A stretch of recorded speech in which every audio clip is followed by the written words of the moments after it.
Now, for most people, the thought of being badly injured out in the middle of the countryside fills them with some dread. But luckily, there are groups of dedicated people prepared to drop everything to come and help you. For almost 50 years, volunteers from the Derby Mountain Rescue Team have used their expertise to search and recover injured walkers or climbers. So far this year, they've been called out 45 times, and that's the highest number since 2012. Well, in the first of 3 reports, our correspondent Phil Brewster has been taking a look at the work they do. January, and the Derby Mountain Rescue Team are in action at Black Rocks in Derbyshire. Stranded on a ledge, a man with a broken pelvis after falling from the top. We've just lowered a medic on a rope down to the patient. He'll do a full assessment of those injuries, and then we'll deploy equipment in from the top of the crag. Up above, it's a hive of activity as volunteers assemble a mass of ropes and winches, preparing to lower a stretcher down to the casualty. Taken. Below, another team provides the framework. We're setting up the bottom of the crag system so that when we lower the stretcher down, the stretcher doesn't bang against all of the crags on the way down. At this time of year, conditions can be treacherous. Ice, wind, rain and snow are all elements the team have to contend with. Today it's relatively clear, but no one's taking any chances. The obvious risk is somebody else taking a fall from that crag, or somebody knocking something off the crag on top of the patient. Accepting that we've got 1 injury already, we don't want any more. Lower away. Along with a steel stretcher, a volunteer then lowers himself over the edge. Waiting for him on the ledge, other members of the rescue team who've been giving first aid. All the time working just inches from a sheer drop. If those injuries are deemed to be life-threatening, we would need to get the patient down very quickly. It's very much a quick case of grab and go. If the injuries are, for instance, a back injury, we would take our time, we'd stay and play. After securing the casualty, it's a slow and steady descent down the rock face.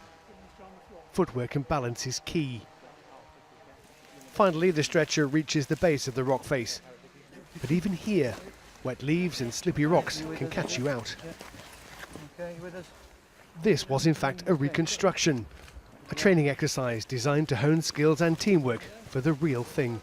There's a little crag just around the corner where a young lady slipped when she was out with a group, and she was on the ground. We didn't have to do any of this, but we did have to carry her out. It was a kind of 2-hour extraction to get her out to the helicopter. On this occasion the exercise was successful, but it's not the end of the day. While out on a recce for a nighttime exercise for a scouting group, an outdoor instructor has gone missing. He could be anywhere around this huge area.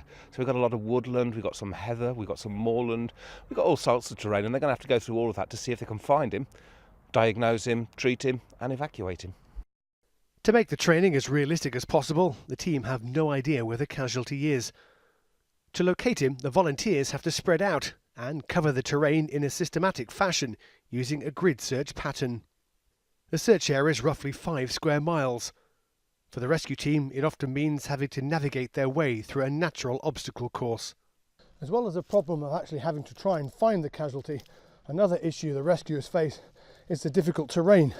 Here you've got brambles catching your feet all the time, there are roots, it's a very uneven surface. It's really easy to lose your feet. It's also a race against time. Many of those who get into difficulty are people out for a walk, caught out by sudden changes in weather conditions and temperature. You might go out in bright sunshine and it's a lovely day, and the next thing you know, the snow's coming down, the rain's coming down, and it suddenly goes from being a lovely day to be out on the hills to being a terrible day with horrendous weather that nobody would want to be out there in. Paul! I can see down here. Finally, with the temperature plunging, the team spot a shape lying amongst the trees. It's their missing person. As they treat any injuries, the victim is kept warm to prevent hypothermia, while others call for backup. 5545, over. Finally, with the light fading, the team make their way out of the woods and head to safety. For both casualty and rescuers alike, it's a successful outcome. Did we find anything? Currently, Derby Mountain Rescue has more than 60 volunteers to call upon, but as well as bodies, the team has other assets at its disposal, including air support. In difficult terrain, or where a casualty needs urgent medical care, The option of using a Coast Guard helicopter or air ambulance to transport someone to hospital is crucial. Put your other hand on the hook now.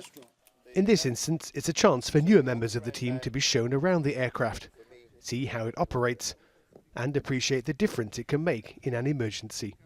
Once someone's strapped in a stretcher and then you're walking them out for an hour, it's a pretty uncomfortable situation for that casualty to be in as well. So if we can get the helicopter, it saves everyone a lot of discomfort and potentially, obviously, can save their life. This isn't always comfortable, but it's a lot quicker, and they get to a trauma centre within 40 minutes, whereas for us it could take a couple of hours to get to a road where we load them onto a land ambulance. So it's a massive difference. Sadly, there are times when a search and rescue turns into an operation to recover a body. But for many, the fact there are men and women ready to give up their time to help others is a comfort and reassurance, even for the volunteers themselves. I do a lot of hill walking, I have done, and it's just because I like that so much. If I ever come in trouble, I know these guys are there 24/7. Yesterday we showed you the work carried out by the Derby Mountain Rescue Team when it comes to saving lives and helping people when they get into difficulty. But what you may not know is that they're all unpaid volunteers. Yes, in the second of our reports, our correspondent Phil Brewster has been speaking to some of them about why they do what they do and how they balance careers and home life with their rescue work.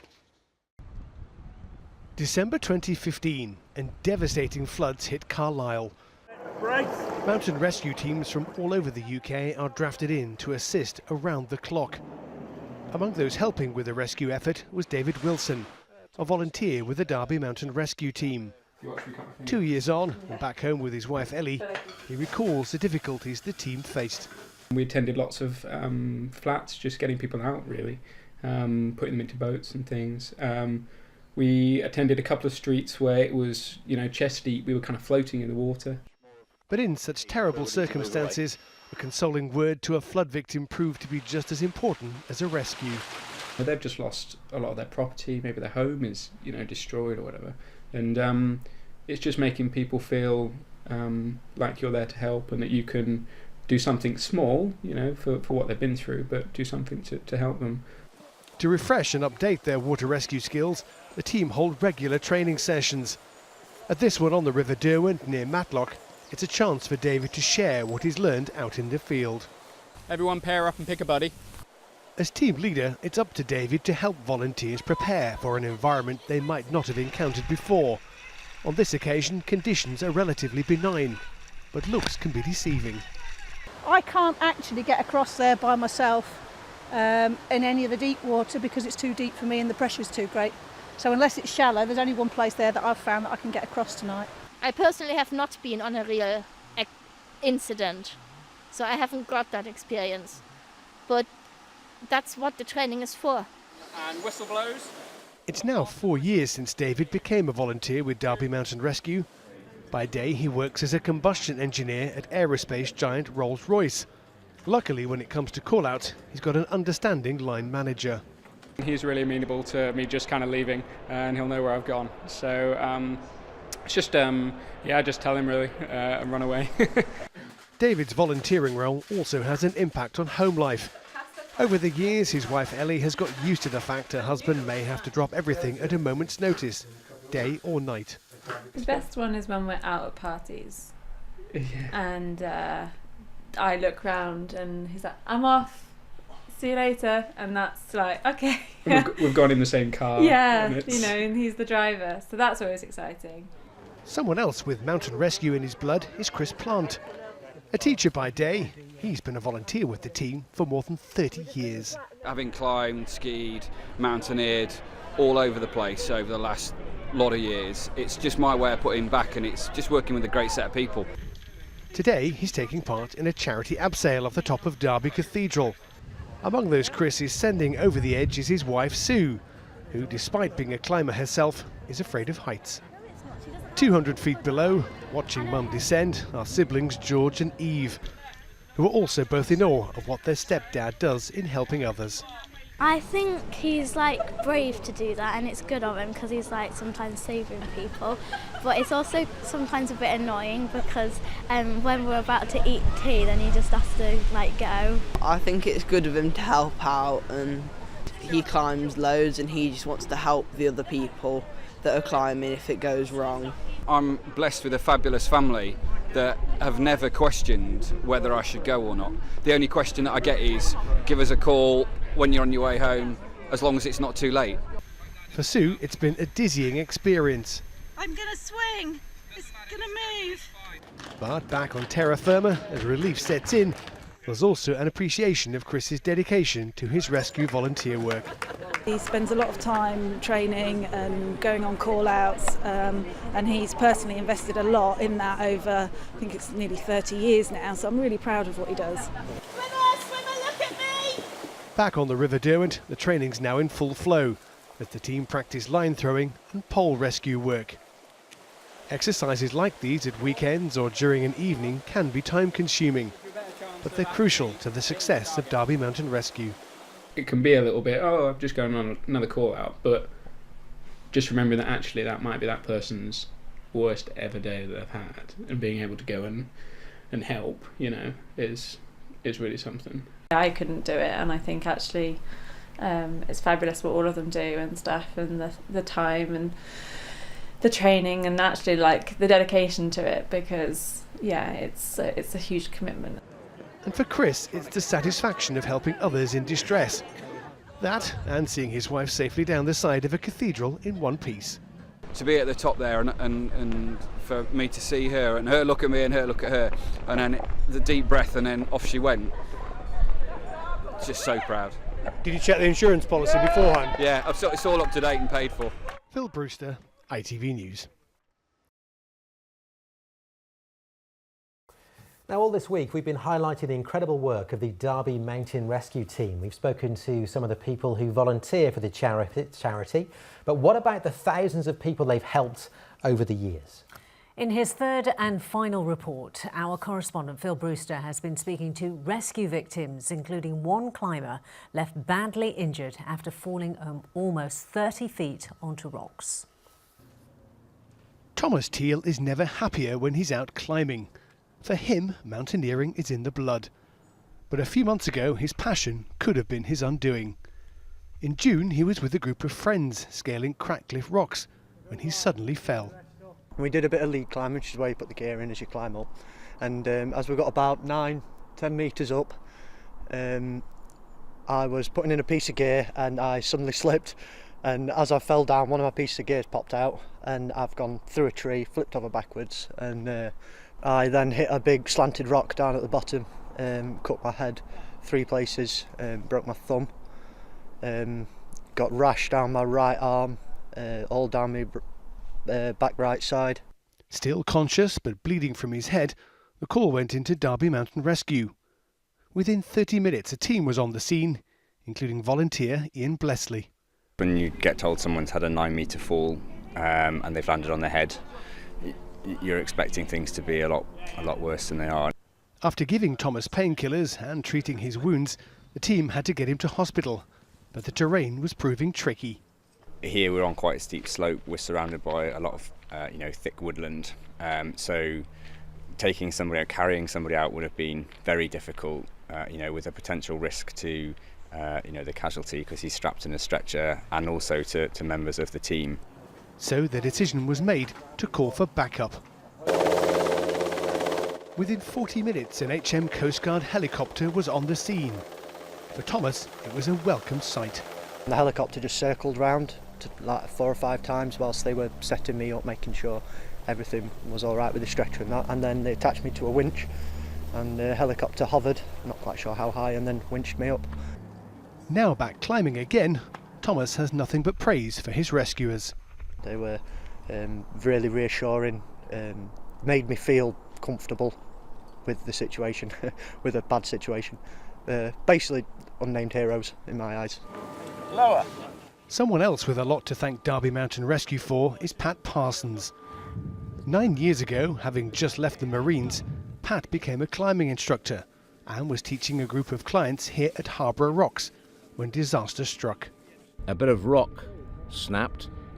I fell 12 feet and I landed very badly on some boulders on my back. I had sustained a burst fracture of my T12 vertebrae, and that bursting had partially, well, it had damaged my spinal cord. Thankfully, it didn't sever my spinal cord. Air ambulance arrived, and I was bundled into the air ambulance. By this time I had a big grin on my face because I was full of morphine and almost enjoying the situation. But in the back of my mind I had this dread that my life was never going to be the same. And I was frightened, actually. Despite spending 2 months in hospital and several more in a wheelchair, the injuries Pat suffered weren't permanent. Now fully recovered, he's become a rescue volunteer himself. I regard this as my community service, and it very much is a way of saying thank you. Over the years, the team has rescued thousands of people in difficulty. So far this year, they've had almost 50 call-outs, from climbers with broken bones, to walkers with sprains, to finding people who've either got lost or gone missing. That goes in there. But funding all this doesn't come cheap. Just replacing a rope can cost up to £200. Add in rescue vehicles, clothing and other life-saving equipment, and it's estimated the charity needs to raise around £30,000 a year just to keep going. And this is where much of the money comes from. Donations from the public, gathered largely through a combination of rattling collection tins or other more high-profile events such as the annual sponsored charity abseil. And the need to raise funds is even more urgent. Next year, on this 1.5-acre site, the team are planning to build a new headquarters. Once complete, this is what it should look like. A permanent training base to store vehicles and equipment. It's estimated it'll take at least £500,000 to construct, most of which will have to come from the public. We all have to we're giving up our time for this, both in terms of operational members and the supporters that help us raise funds.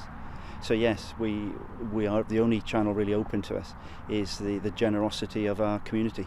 Without that generosity, we wouldn't be able to continue. It's absolutely essential to us, and we're always really, really grateful for wherever the funding comes from. For almost 50 years, the Derby Mountain Rescue Team have braved every element and worked in every environment to save lives. The unpaid heroes ready to drop everything to help those in their hour of need. Phil Brewster, ITV News. Well, it's been a fascinating series, and Phil Brewster is at the Derby Mountain Rescue Team HQ with more news on a possible new home for the organisation. For 25 years, this building has been the home of Derby Mountain Rescue Team, and as you saw in my report, they are now looking for a new home. Well, joining me now to discuss this in a bit more length is David O'Sullivan from Derby Mountain Rescue. David, why has this building sort of outlived its usefulness?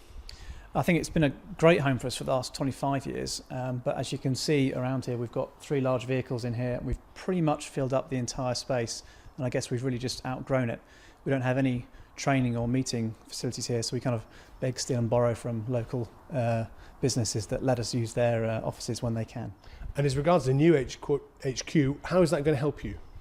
Well, I guess it answers those things really. We'll have better ability to house the vehicles, do maintenance and kit checks and things. We do all of our safety checks and drying the kit out here as well. So those facilities would be much better. And again, we'll then have some kind of training and meeting facilities so we can actually have somewhere that we actually count as a home rather than just a garage. Well, we've seen obviously over the last few nights some of the rescue work and the training that the volunteers for Derby Mountain Rescue do. Why do it? Why did they do it? What's their motivation? I guess everyone's got their own reasons and why they wanted to join in the first place. Most people probably got involved because they're either walkers or climbers or interested in water sports, etc. And they've seen something about the team and wanted to get involved. And once they've done that, I think as soon as you go on a rescue and actually help a casualty or a family, just seeing their responses and how much they really appreciate that, I think kind of makes you hooked for life, really. And we've mentioned you do rely very much on the donations of the public. I mean, could you function without them? Absolutely not, unfortunately. All of Mountain Rescue England Wales is entirely made up of volunteers, and it's all funded by charitable donations from the public with no government funding at all. So without them, it would be very hard, and it costs £25,000 to £30,000 a year just for this team alone to keep the lights on, keep the tyres pumped up, and keep us on the road. Brilliant, David. So thank you very much for joining us. Well, as you can see there, the money is much needed, but as you can see from the work we've shown over the last few nights on ITV Central News, they are very much the unsung heroes.